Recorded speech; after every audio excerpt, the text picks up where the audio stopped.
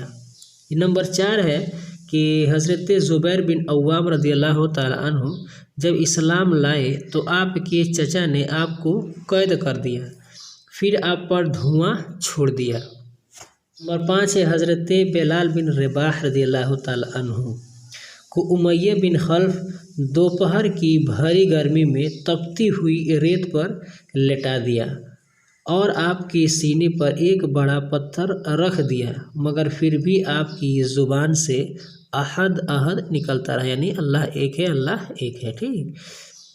یہاں تک کہ حضرت ابوبکر صدیق نے آپ کو خرید کر آزاد کر دیا۔ یہ غلام تھے تو ان کو خرید کر بہت ظلم و ستم کے بعد یعنی حضرت ابوبکر صدیق نے ان کو خرید کر آزاد کر دیا۔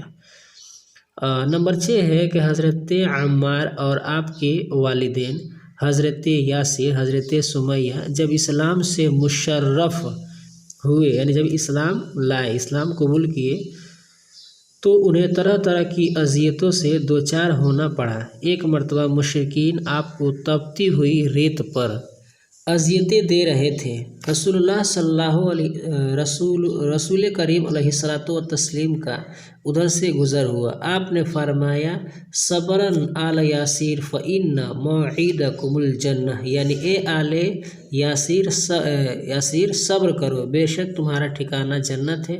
ابو جہل بدبخت نے حضرت سمیہ کی شرمگاہ پہ ایسا نیزہ مارا کہ آپ جاں بحق ہو گئے، یعنی آپ کا انتقال ہو گیا۔ یہ اسلام میں پہلی خاتون ہے جو شہادت سے مشرف ہوئیں۔ ابو جہل حضرت یاسر کو سخت گرمی کے دن لوہے کی زرہ پہناتا تھا، سے آپ بھی محبوب حقیقی سے جا ملے، یعنی آپ کا بھی انتقال ہو گیا۔ نمبر 7 ہے کہ حضرت ذنیرہ کو سزا دی گئی تو آپ نابینا ہو گئے۔ حضرت خباب کو آگ کے شعلوں پر لٹایا گیا۔ حضرت مصعب کو قید کیا گیا۔ خالد بن سعید کو پیٹا گیا اور بھوکا رکھا گیا۔ غرض کہ مسلمانوں نے طرح طرح کی صعوبتیں اور اذیتیں برداشت کی، مگر ان کے ایمان و یقین میں ذرا برابر خم نہ، یعنی کمی بیشی نہیں آیا۔ انہوں نے اللہ اور اس کے بھیجے ہوئے دین اسلام کو ہی پسند کیا، اگرچہ اس کی پاداش میں انہیں ہر رنج و الم کی گھاٹی سے گزرنا پڑا۔ گویا کہ مطلب کتنا بھی لوگوں نے ظلم کیا لیکن یہ لوگ اسلام پر قائم رہے، چاہے ان کے ساتھ کچھ بھی ہوا۔ معنی لکھیے اور اچھی طرح سے یاد کیجیے۔ صبر یعنی برداشت کرنا۔ دعوتی مشن بولتے ہیں نا، تبلیغ کرنے کو، کسی چیز کے بارے میں اگر لوگوں کو بتانے کو، اس کو دعوتی مشن بولتے ہیں، یہاں پر نہیں لکھا ہے۔ تشدد یعنی جبر، شدت، غلو، ظلم اور زیادتی۔ جابر بولتے ہیں زبردستی۔ شکی بولتے ہیں ظالم، بے رحم اور بدبخت کو۔ استہزاء کرنا یعنی مذاق کرنا۔ زدو کو بولتے ہیں یعنی مار پیٹ، لڑائی کو۔ زیرہ بولتے ہیں یعنی فولادی لباس، اس کو لڑائی کے دن لڑائی کرنے کے لیے جب جاتے ہیں تو ایک زیرہ پہنتے ہیں، لوہے کا یہ ہوتا ہے۔